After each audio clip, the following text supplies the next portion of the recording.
Kerangke tum an nilitum apan APHLC apan lapen inglong rat akhei jok nangji lapen ke along ri jok nangji upen a jok dak wang lo nang litum press conference lo la oposina litum anang choro lo nitum ki puji ka pachini kang tum ke rat apan ka pachini kang tum ke la hello nitum ningkan proxy lo election kache dan dun kache song dun APHLC pen na pen la prang pen ta claim bom lo abatai batai election chena batai ke thombak torch arjan pen si nilitum che dan dun lo la pen hai ta hai bom lo hai det kali sita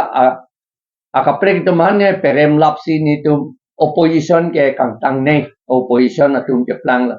la pen non bang ke nitum ke hai thorji angring do pemil la sona hot atumi symbol allocation along district commissioner ba returning officer pula langli lapen ke candidate atum ta dolo independent candidate atum abang an ASDC APHLC lapen hala GSP potu anda nitum dolo lapen observer tum election observer tum ta banget om dolo amat ilitum inglong arat tumban kape remji po kam inglong arat along ri nagi chidun ji po han la ke che tum bidikang lim pen klemsi karbiang long ke do de pin amunit John Bernard sangma alang li phan ke che tum use that law bewhar that law and that law risi mason si and that law alang li phan ache the ka ve risi mason si and that law amat GSP party pen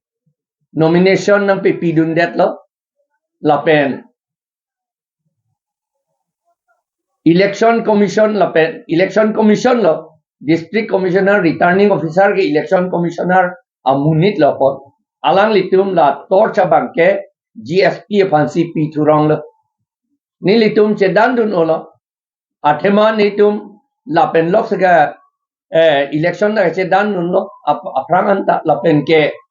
meeting ke do ike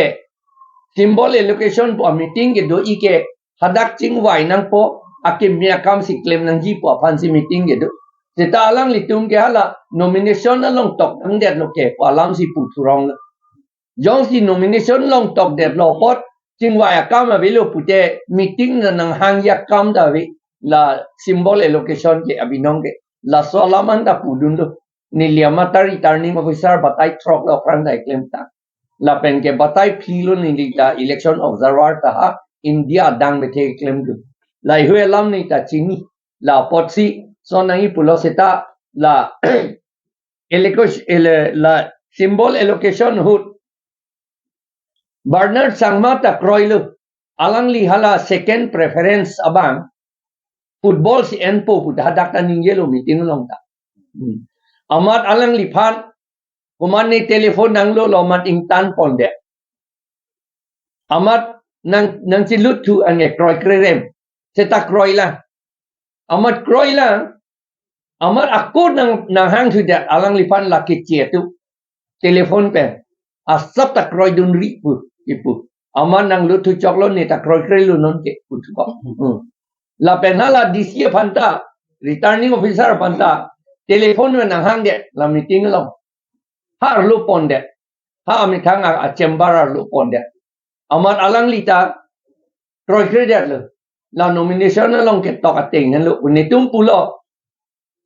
Bernard sangma ta kroi lo ni ta kroi lo nitum join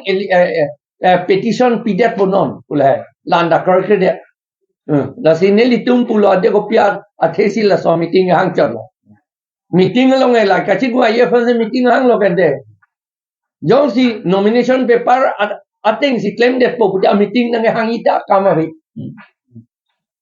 sita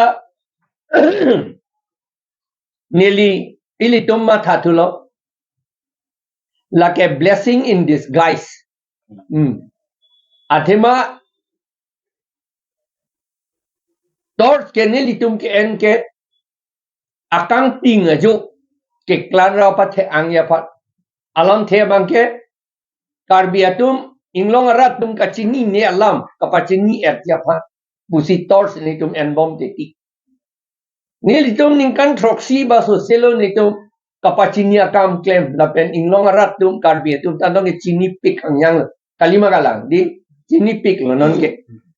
la potri election commission tum nilitum phan KC sinang piturong lo la KC Caesar KC kang tip apat la si election commission a order ating pen nilitum la tor cabang ke clan pick lo a battery janon ke igdep lo la pen mamor chotang lo ningkan proxy lo mati la si la bangke BJP dom man pitu det lo la mamor ke tua a tor sabang ke battery ta ve angse nilium ener lo kelak alang litul ka pachini akam ta klemun ile la sinon ke election commission pen masina pulo ilitum ke chetum amen inthanji pugadi kai ta ke pu voter list along pen kam pen la pen pata inthanji puge la sinilitum phan la ke si nang pilo la amen kang tip et pa ke chetum amen kang tip et pa High Court order ating pen la pen Constitution 6 schedule ating pen ilitum la bangso ke si pen ilitum inglong arat atum jelang pet pen inglong arat la pen Khilonjia Ohomia atum la pen Adivasi atum itum jelang pet pen la ke che thang bak ben nang lut taparet ha North India Bihar pethe pen Bangladesh pen Bengal pen wangware tum phat la tum amen an ke si pen in tip et not pule ilito phan election commission da nangi piason non ke la sile tum kang tip akamana lo non bang ke election hai po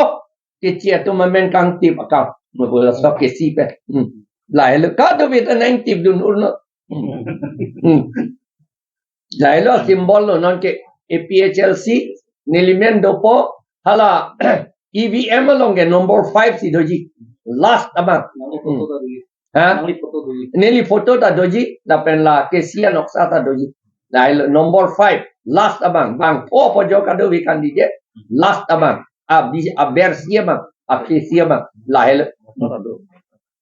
nota ta do mane la leson ga break la je than ni ai tu mang number 5 body ke do number 4 bang hel number 1 pen number p an ke jokta ot akam velu hata ke pija akam velu la number 5 amang hello ki pinang po athema tors pen ke ilitung kapathe angji an pathe anglo aku tors pen intip no dak yike la sibang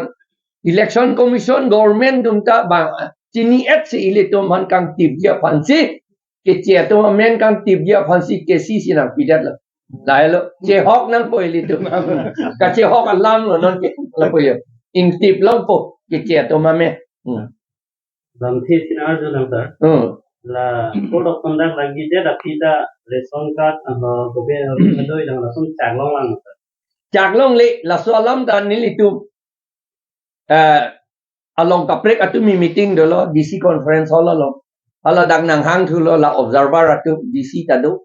hala dak ni tum pulo lai ho alam chief minister ta orun doi la pen ration card alam nang PO po pine ninge bom nang tumpi lo claim kusi ni artilo election commission no pilo nang claim ama alang litum do clip populo ni ti ho kusi na tha hala tum ta la pen nili than dun lo je la taralang so lo chief minister hem utang kai ke inkir clean CCTV camera biko la por lagi input dang nai lang nai dah ada kopi mai du kopi sila chief minister wang po dak nang do joy ti kilo kopi ni ke claim ya phan la EVM bluetooth ben ke selam ya phan siala dak ke wang meni kente la solam ta abinom ke arleng ke thetum chief minister president prime minister tum banglote circuit house long si do nahi bate assam government a bill bhavan long si hedi do nahi set alang litum dak circuit house aki meeting to at nang do de hala dak sinang do joy ti taralang so long si ka chong hu ben si ke wang ti la tu ko pi la ka chong hu ne ya kam ke tu la sinitum la salam ta tu mi pu dum la pen ke la tang de da pi ni litum budun lo dak la election commission of India along Arni sihat lang February thang achikluin ko irap here ni kapeklang press note along ECI asked the state governments to ensure that officers who are transferred out of the district after completing 3 years are not posted in another district within the same parliamentary constituency. La parliamentary constituency ang bongke a district la kaprek kame hadake la somuni to manke toilet hot ke vinu kusi dak la dake tok do amanon ke hala Indronil Borua SP Hamanen SP body alang lifan haflong si ketoy haflong NC Hills ke lage itu dipu parliamentary constituency lo hai lapot ni itu atumi son thak do ulang meni la dak district ke thomang bong si phache lar chok la pasot election hot ke son vinu kusi nilitum atumi chief electoral officer aphan labangso memorandum submit damlo la dak Karbianglong West Karbianglong di Mahasau aprang men ke dobom ningkan ke thom ke pleng tang atu la tum han ke la district ke thom long ke pe do nang ne lu kusi nilitum atumi lo pidam at la pen nilitum utula hala mopen ke than hoya son dak nilitum CM pen EM omorsing tisuta amethang a quarter long si election office kapin chong dak si puhukar wa kado ve akam claim ngedi la si hala DC la pen election commissioner tum pulo election observer tum pulo je amethang a quarter long ke doji aphan ke permission enlote permission pime pule ni tum ta pulo barudo tami sita dak election akam ke hada claim no non ke election akam claim dia la si ni litum joining ka ben party ka break ben ko chikrong ke sita BJP tu masih pape John le thot hada kiri la si la salam tani tum atubi complain pidun Trong khi tôi nghĩ số hai của một tiếng lòng để cho người đi có mong có nào đó những cái giải pháp cái năng la ke ningye sop khang yang lo jakka saphan ka pi phu ke mat lo ne li jong si thang da li de da bang lo tang te ne li wang chu ke jakka claim bom dam ri gen te ke son ala di hala tum pu lo ne li wang ju phi ta ne li kat da pi wang ju phi ta alang li dam ju ke thang ta sik saksi pu lo ge and the people lo claim ge de and the people hala chief of organizer bang ame thang jakka ben resign that people lo bijoy teronta la pe hala jaha to ma de resign let at pia pot lo ni long nang dun tu toy ason ka li det ni long le nang dun tu et ason ka mi tu senji non ga hala tung ke aku congress BJP long si dun tu bang autonomous state ke wan be tum long si dun tu pia pot lon de la kai amen ngoma lo pi fu la hello chief nili ke chief advisor chorna hala so nili ke than dun lam da kai ta nang roi kri ini si ne fan chief advisor puna pu chorna nege election thur nangi pu erlo kaita ange haladak bang ke thom ja semet bang e thom bang thi tum do amhang chipe etiti ko pisi election thur nangi pu erlo last ne fan pulo la so minute election thur nangi pu ver pedam jui khang yang na pu se aning ti amhang chipe et hala bang sor ni ta amen puintung de lo bang ke thom du la son du hada la pen la chief organizer tu ta chief organizer pu matiala so pu di bijoy teror alang li tum da chekroi dun activity election thur nang ni ang itung politics claim nang ni pulo autonomous state masih politics sabos dulu politics sabos tu ke hang si politics claim nang ni pule kilu tek akam lo ente lagai la hello ni ki pu politics ke claim nang pu lagi मुझे पचोबे था वो politics claim नंग नहीं पोबा ahok ben si lama ahok si ningje si politics claim nangi politics ke jok ta du bulu ke politics along eto pirthe ke munit ka du ita politics long si dulu kumanne yong sing ne politics along abe bulatan ke alang li ke arnam kali te John Tuopi ke ada ka to ili tum karbia tum inglong ara tum arnam da kali John Tuopi ta kali munit ke di ili tum la posi politics along ili tum do atlu politics si claim nang po muthe ahok ala ahok pachu be bepin ma si claim nang yi aron ting si claim nang yi politics ke claim nang po lagi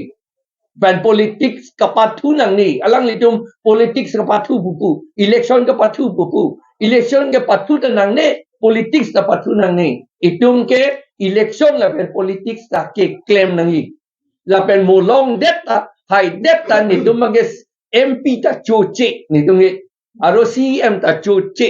REM jata ni tum choche ke claim ni tum mang ke choji kali